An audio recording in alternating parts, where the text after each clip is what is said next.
and this fight will not be close as you think, because skills versus science is the topic that we're going to get into about when you have certain things in boxing. That means your ability versus your natural talent. But when you have the ability to have skills installed into your body, that separates you from anything. It's the difference between someone having unique talent, fast, quick muscles, quick shots, long reach, boom, all of those things, versus someone who knows what to do with it. Mike Tyson, 1988, anybody, don't matter, go get the smoke, you're over, dang, game over, period. And that was because he understood what to do with what you have. And so here we go. This is called skills versus that word that I use, science, and I don't use it lightly. That key reason why skills and science, man, I'm telling you, when a person is naturally skilled, they get so far in boxing. But until you find someone who actually has the science installed in them. And I'm going to tell you the difference between the two. Number one, skills are your abilities polished up, and you can change, they can change based on environment. That is what they do. Skills, when say you hear a person say skills pay the bills, depends on the environment. If it's lukewarm, oh my gosh, you look like a rock star. But the moment you go to the thermostat and you turn those skills up, go all the way back to Zab Judah, one of my favorite fighters, versus Floyd Mayweather. First 4 rounds, whoosh, the best skills and ability in the world. Speed, explosive, quick, sharp, and mean. Zab is mean. And Zab, if you're watching, special shout out to you. Your uncle reached out to me, and so he dove into our school. So special shouts out to him. This is the deal. When you have a science instilled in you, that changes everything. That takes all those abilities away. As you saw Floyd, he got into the pocket and then he went high guard, because when you go high guard, the peekaboo is the only thing that people don't understand about the peekaboo. Is the peekaboo isn't this. The peekaboo is you're here and then you're there, right? Then you're here and then you're there. Get what I'm saying? So you go directly out of the peripheral vision of your opposition. So you vanish.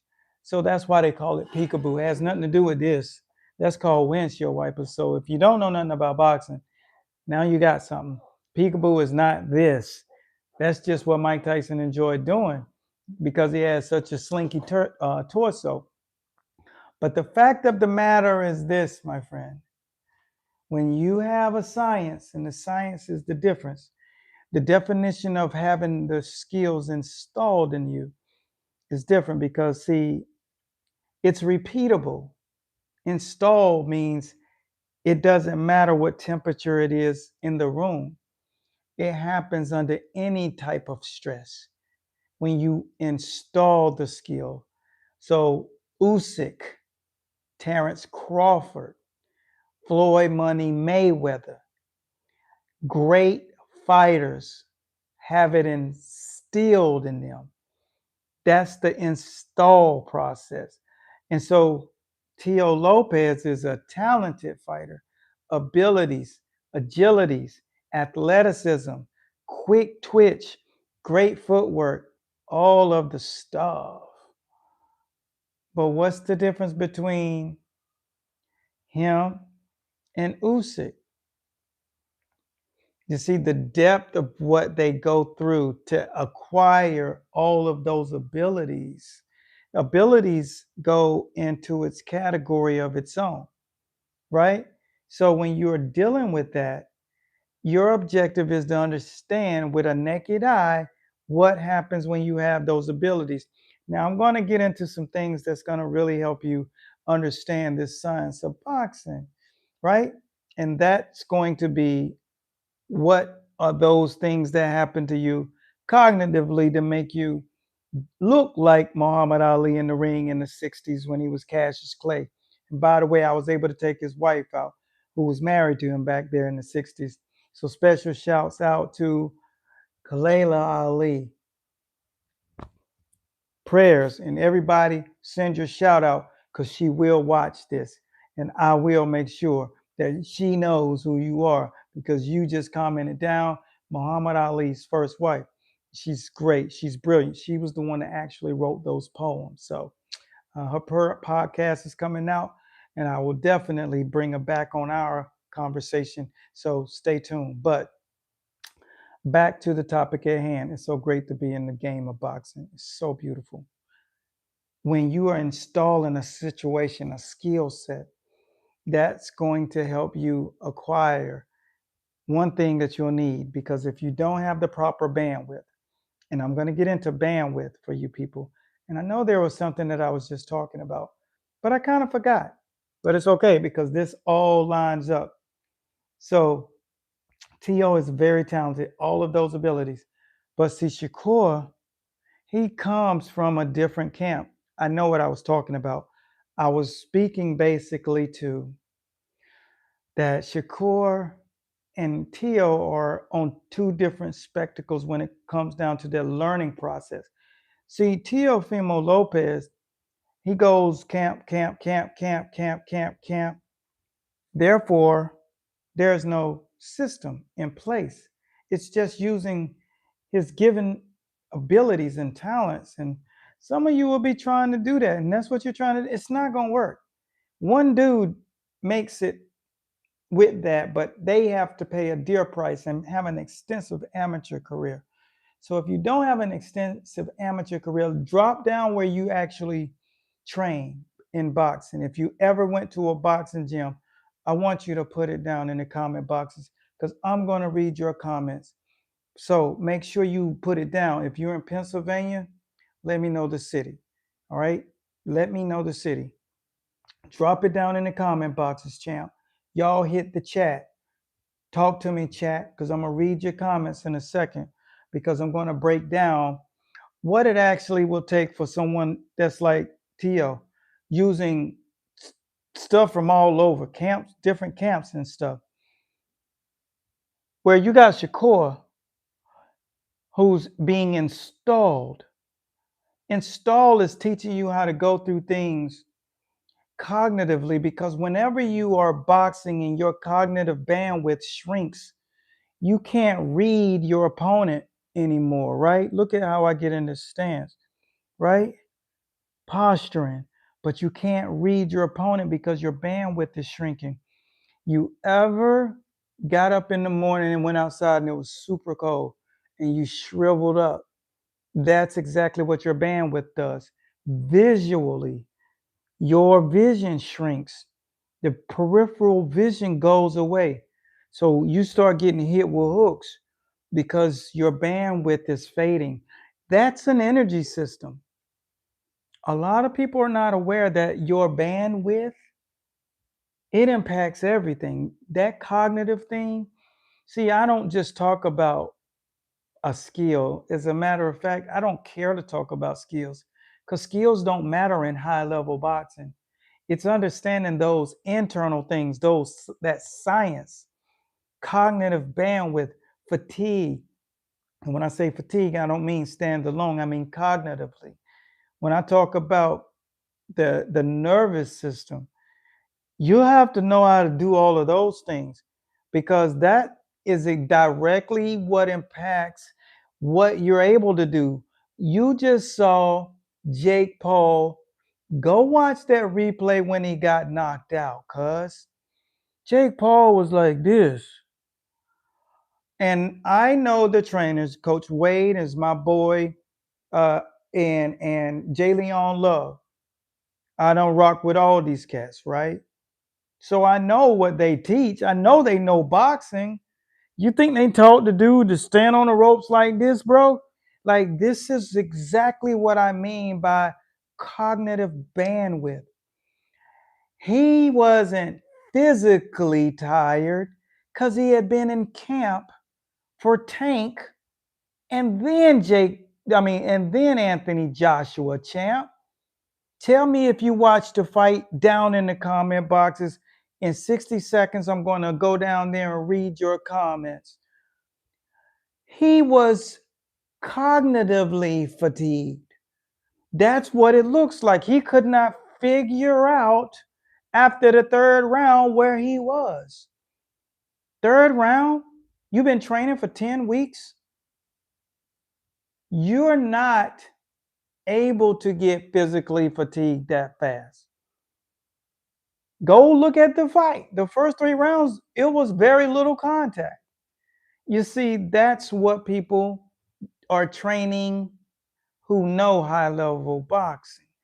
But for other people, they're trying to keep working on their hands and throwing hard punches and doing all these mitt combinations, where we're just sitting over there biting out fingernails with a spy in your camp. So he's over there spying on you, pretending to be media, but he's on our side. He's over there watching you do all of these things. But what you didn't understand about this is you're working on skills. But why would you work on something that you're going to get taken away from? You see, you're working on the wrong thing, because the minute we start taking your skill away, go back to Zab Judah, Floyd Mayweather. Who watched that fight? Let me look and see. Did anybody, y'all drop in comments? Yes, I'm going deep.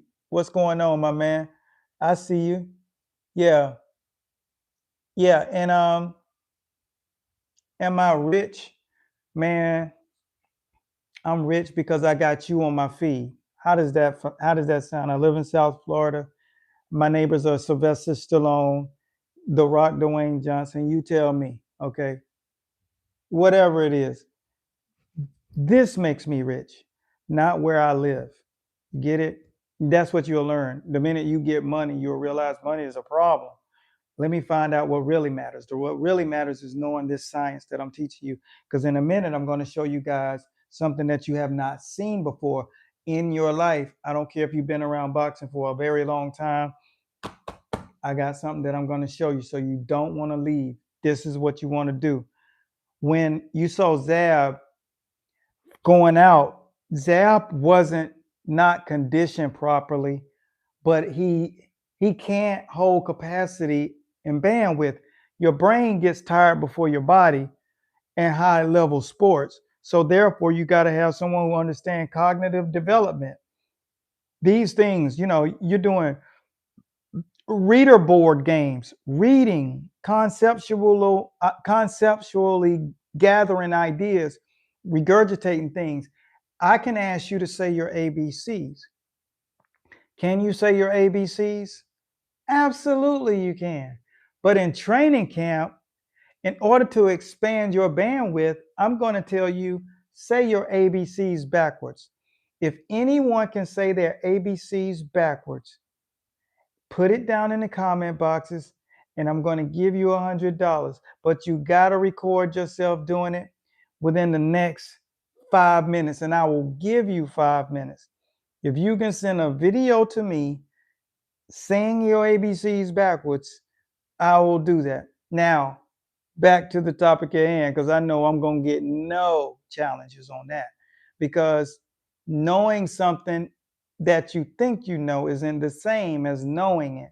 You don't have it inside of your nervous system. That memory is a part of a song worm. A, B, C, D, E, F, G, H, I, J, K, L, M, N, O, P.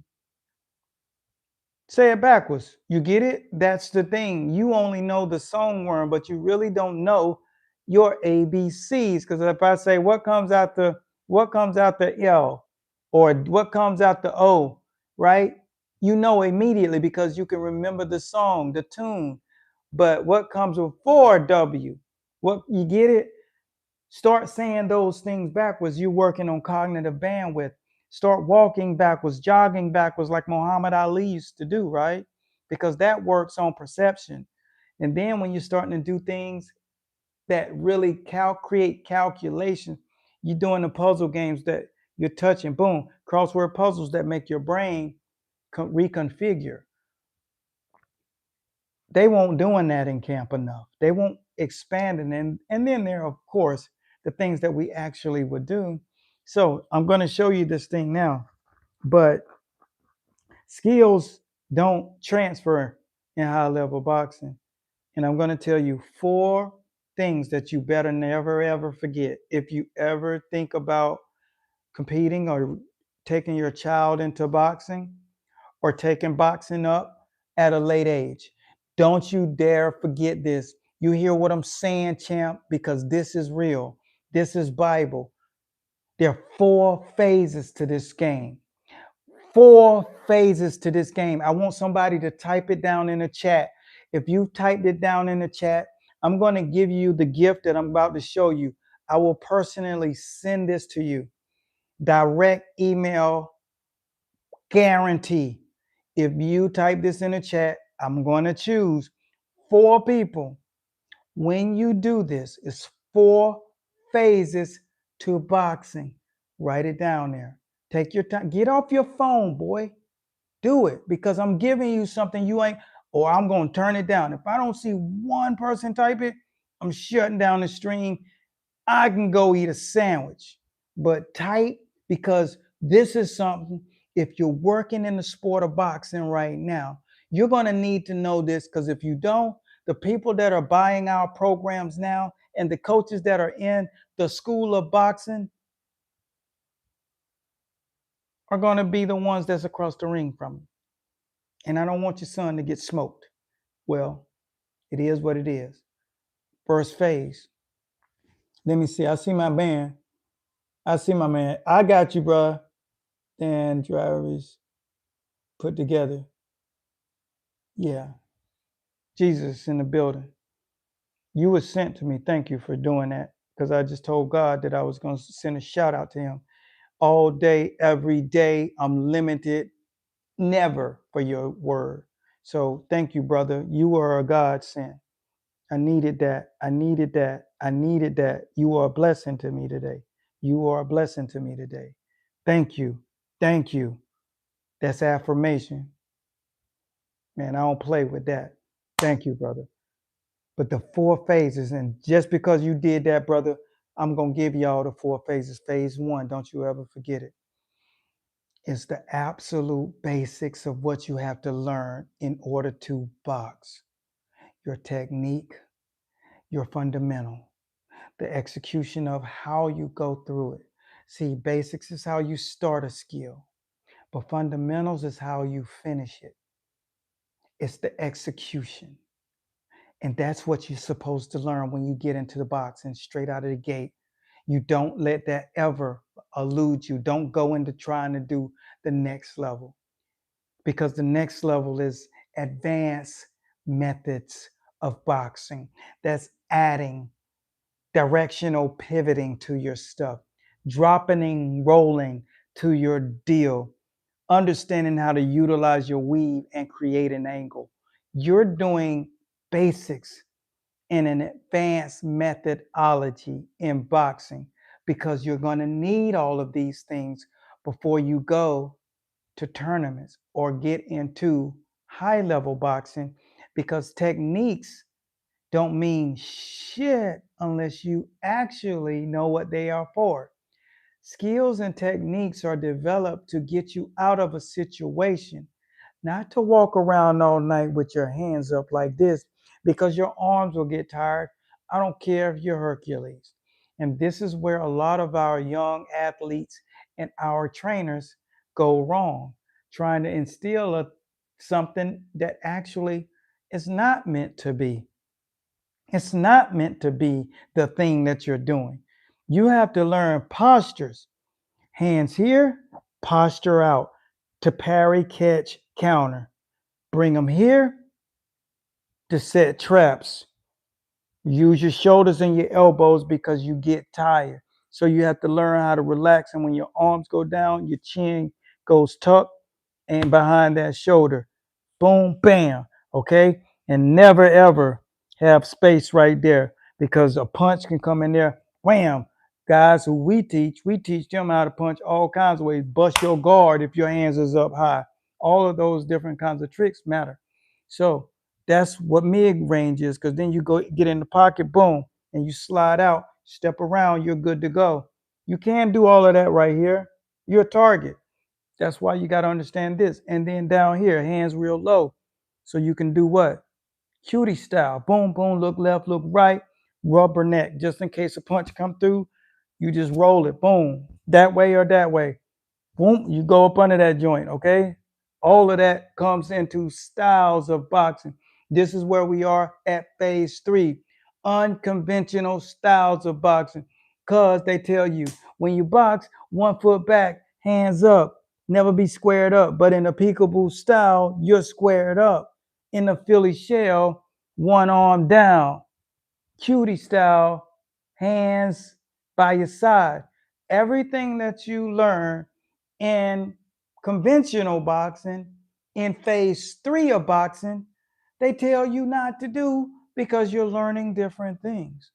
And so therefore, you're in a position where you start taking boxing and start questioning everything. Hold up. He said, never let his hands down. But then he says, let your hands down. He says to never get squared up. But in a peekaboo, you're squared up. And say, always keep your chin back. But now you got your chin out. So what's going on? Because you've gotten from basics, and now you're going into prize fight. So there's a difference. You don't box like you fight. Boxing is a temperament that you apply to get you out of a situation when you're fighting. So I hope that makes sense. So if it did, let me know if that made sense to you. And should I keep on preaching? Or is this enough? Happy Wednesday to you, fam. I seen your thing out there. Special shouts out to you. So now when you're right here, you're like, okay, I done went through 3 phases. He done told me basic, advanced systems of boxing, then unconventional styles of boxing. Because phase 4, let me know who's ready. Give me a love. Hit me up, chat. Let me know what's good. Man just hit 63,000 over here, 317,000 on IG, and 817,000 on Metaverse. Holla at your boy. Let me know I got the juice with you too. Let me know I got the juice with you. Let me know you trust in what I'm talking about. Let me know that my 40 years in the game ain't going to waste. Holla at your boy if you about that love. Holla at your boy if you about that boxing. Holla at your boy if you got good family. Holla at your boy if you got some friends that's 𝗪𝗍, my man. Phase 4 boxing. Phase 4 boxing is when you take all of those conventional styles, unconventional styles, and then you make them your own. That makes your craft in boxing. That means you made it your own. You developed a style of fighting. And it might look like 𝗀𝗏𝗏. It might look like Ernie Shavers. It might look like vintage Mike Tyson. It might look like Zab Judah. You know what I'm saying? You might be like Sugar Shane Mosley. Get what I'm saying? Whatever you developed over those phases of boxing, you've developed who you are. So you never learn who you are when you first start boxing. It takes about a decade to even get there. And that's if you're on the right path, because phase 4 is called fight mode. You see, what we do in our training program, I taught those individuals that come into my institute. My institute, for those of you who don't know, is called the School of Boxing. It's the first fight school online. It's been 15 years and we running strong. We done made over 300 champions in boxing. And so what we talk about is teaching the things that you don't learn at the gym. cognitive bandwidth carries so many different consequences when you don't train it, when you don't develop it. But I put it in my training systems. This book right here was designed, and it's called the 52 Weeks Skills Training Guide. And this is where you build muscle memory so that you can box. It will make it so that everything you do intentionally. It just happens because you do it every day the exact same way. Let me read off of week 1, day 1. You do the box step both directions, right? The double box steps in both directions. Hop steps help you close the gap on the opposition who's trying to get away from you. But it also helps you escape when you're trying to get pressed and you're getting ready to set a trap because it matters. And then you're going to do the Ray Robinson moves. See, and then you can see there's just drills that you go to every single day. 52 weeks, you always got a plan every single day. So when somebody mess with you, it's just second nature what you do. But see, the difficult part about this, the skills always are good when you shadow boxing or sparring with guys at the gym. But when you go to smokers, things show up different because the temperature is different. When you fight against somebody like Anthony Joshua on fight night, you walk to the ring, you stand there, you're looking like, holy shit, I'm about to fight Anthony Joshua. Whoa. So I'm going to bring it back around to Shakur Stevenson versus Lopez. Thanks for being patient. See, what do you do to get the temperature up in the room? To get you into a place where you don't fade late in the fight? Because see, the cognitive bandwidth is a real thing. You saw Zab Judah versus Floyd. That wasn't skills. That wasn't ability. That was what we call cognitive bandwidth. And we don't teach boxing, we teach science. See, I operate in rooms, just for you, all of you who are new and don't know me yet. I operate in environments that mistakes are pricey. They're expensive. So I don't have the luxury of making mistakes. So if I come into a training camp, or when you train in our program, the way you need to train, I got the way you need to train in here. Everybody got courses and stuff. I have a university, an institute of higher learning. There's a difference. You can go listen to 10 of my videos and you know the difference between me and anybody else, because I continue to go deeper. There's a cap on everybody else. There's no cap on me. I go so deep. I go all the way into your neuro. I go all the way into your nervous system. I go into pressure situations. My systems are developed for pressure situations, not for fun and antics. This is serious boxing. This is the art of fighting. Prize fighter pressure systems. Minds operate. We install. We don't teach skills. We install definity. What you can do in the gym, you can do on fight night. That's the difference. There are some people who are in the sport or want to be in that game.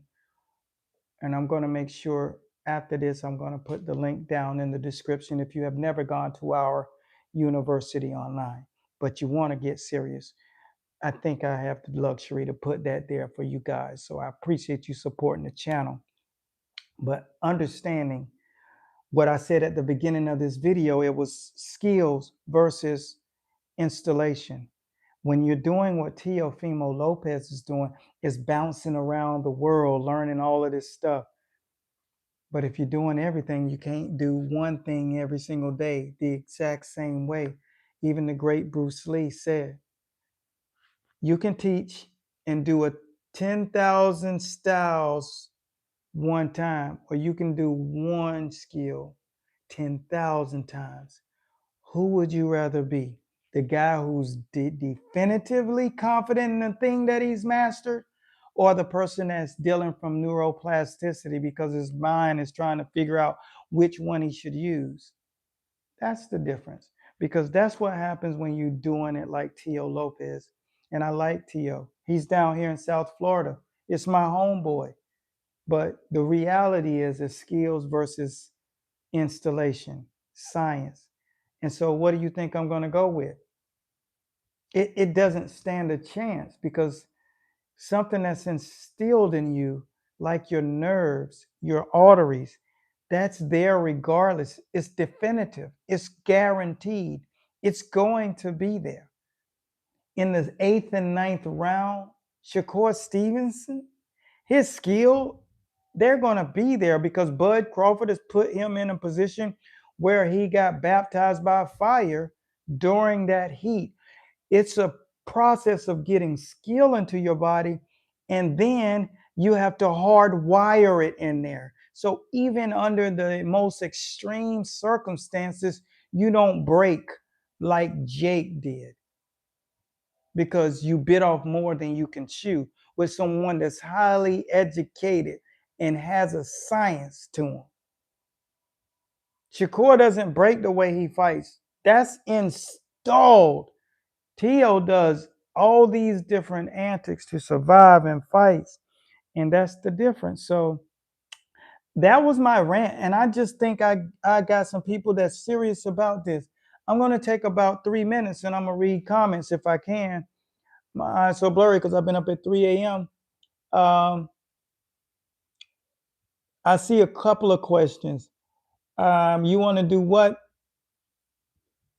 You can spark. You got foreign language. It's hard to read that, bro. Typing as we speak. I appreciate you, brother. Peace, love. Peace and love back at you. Yes, I appreciate the love, man. Y'all guys are really good. But I am going to let somebody in my school. I'm going to give you the scholarship for my school is $1,500 for the first quarter. I'm going to give you the $10,000 thing. That means you're going to understand what hardwiring and 52 weeks of training is. Like, this is a fight university. This isn't a boxing course. This is the Institute of Higher Learning. So I'm going to pick 4 comments, and I'm going to give you access to our online university. Let me see. I'm going to screenshot your name. As a matter of fact, I want your name starts with an L. Tyler Williams. Tyler Williams. Levin King. I want you guys, and let me see, is that Jimmy? I want you guys to directly connect with me and give me your email address. Even if you got to DM me. Train the mind as much as the body. That's right, Tyler. You darn right, bro. That's what it is. Yeah. It's a big deal, man. You got to know this stuff. Yeah, I appreciate you, Tyler. That's the key. It's all about knowing that this sport of boxing isn't just, some fly-by chance. There are levels to it. And when we talk about levels, we know people get up here. That's why Floyd was 50-0. You think Floyd was 50-0 because he just was better than everybody? No, he understood reads. His bandwidth was always on. You never see him fade enough to lose the fight. Floyd always won like the 12th round. That shows max capacity of cognitive bandwidth. His bandwidth was up here. That was Cassius Clay. He could see everything. His bandwidth didn't narrow. His reads were always sharp. Instead of reacting, he was able to anticipate. That's because you're extra sharp. That means you're cutting like a knife, 𝗀𝘁 style. That's important in the sport of boxing. And if you're going to learn this sport, you better understand it's real. It get real out here because you got guys out here that's like me. It ain't a lot of me out there. And I'm not bragging. I'm just saying I've gone through an institution of learning 40 plus years of this, man. Most of you ain't even 40. You ain't even 30. I did this for that long. The entire existence you've been alive, I was in this. That's why I wrote the books that will change the way and the direction you go, because there's levels in this sport. And you got all of these people, they think they really know boxing, but they don't quite know boxing like they think they do, because they think it's really these skills. But it's not skills, because I know your skills ain't gonna hold up when we put that heat on you. We put that fire on you. We're gonna put them coals in that oven, and everything gonna start cooking. And then I'm just gonna watch you melt. Hands gonna get heavy. Your reaction time gonna slow down. All of those things, I'm just waiting to happen. I'm gonna stay on your nerves with some feints, some throwaway punches, missing you on purpose, just so you feel like something's actually going your way. But you're an amateur, and I'm gonna take everything away from you. And the minute that you start fading is when I'm gonna start picking it up. And the worst thing that a fighter can ever experience is when somebody ain't tired and they are. You get it? That instills fear, and that breaks your nervous system down. And that's where you go into fight or flight. And that triggers the sympathetic nervous system inside of the fight. 7th, 8th round, 9th round, your sympathetic nervous system is triggered. And then you go into a bout with neuroplasticity, because you can't grab onto a thought. And the brain hates chaos. And when the brain can't grab onto something that's certain, it starts to go into fight or flight. Neuroplasticity is an absolute godsend for your opposition, the guy who's whooping you. He sees it happening. Y'all saw it happening with Jake. He was just running around, falling all over the place. That's cognitive fatigue. Bandwidth shrank. Neurological functions gone. Data center eliminated. Anthony Joshua, easy work. Throwaway, right hand, good night, sweet prince, game over. Boom. This is real boxing. That's what happens at that level, man. That's what we understand that you don't. Anthony Joshua told me exactly what he was going to do and how he was going to do it. All you got to do is go to my shorts and my long, and you can see the whole video. I said, what is Jake going to do when he actually is in the ring and he realizes this isn't Julio Cesar Chavez? And how will you apply that mental game to Jake Paul when the bell rings? What is he going to feel? Anthony looked at me and he was like, and he transformed right in front of me, just like that. I put him in the fighter mode, because he always followed my page. He always has supported us. He knew my wife too. So when we came up, he was like, I know you and your wife. And he was like, yo, I appreciate your stuff. So y'all not watching some channel. You're watching the channel that champions watch. So I put that out there for y'all, because I'm not a guy who reports. But I did it because I wanted people like the fighters to actually talk fighting. Not hypothetical, but I ask him a fighter question that a coach would ask, that a coach would talk about. What is that dude gonna see when you bring that smoke? I know what I'm saying, but I said it in terms like a reporter would report it, or a journalist would journal. And it's on the page, man. I put it out there for you. I'm serving you guys all the way so that I can earn your trust, and that you can say, hey, that's a reliable source. Coach Bradley is the real deal. And, I'm serving God. So thank you guys, man. If you got any questions, but the guys Tyler and my man, other guy, I'm going to put you into the school. That's my $10,000 gift. I just gave away $30,000 right here on this feed. You can't fake that. I'm going to hook you up because you trust the process. For all of you other guys, if you're really interested in seeing what we do, then you can go down into the link in the description, and you can take a swim into Hybrid University, the school of boxing. We're the #1 fight school, 15 years running. So we know what we're doing. So if you're trying to elevate yourself, we got fitness training for fighting. We got boxing training for elite level boxing. So if that falls under the breath that you're under, then make sure you check it out. And I'll see you guys tomorrow. Same time, same bad station. Be blessed, guys, and thanks for supporting Master Boxing. Peace.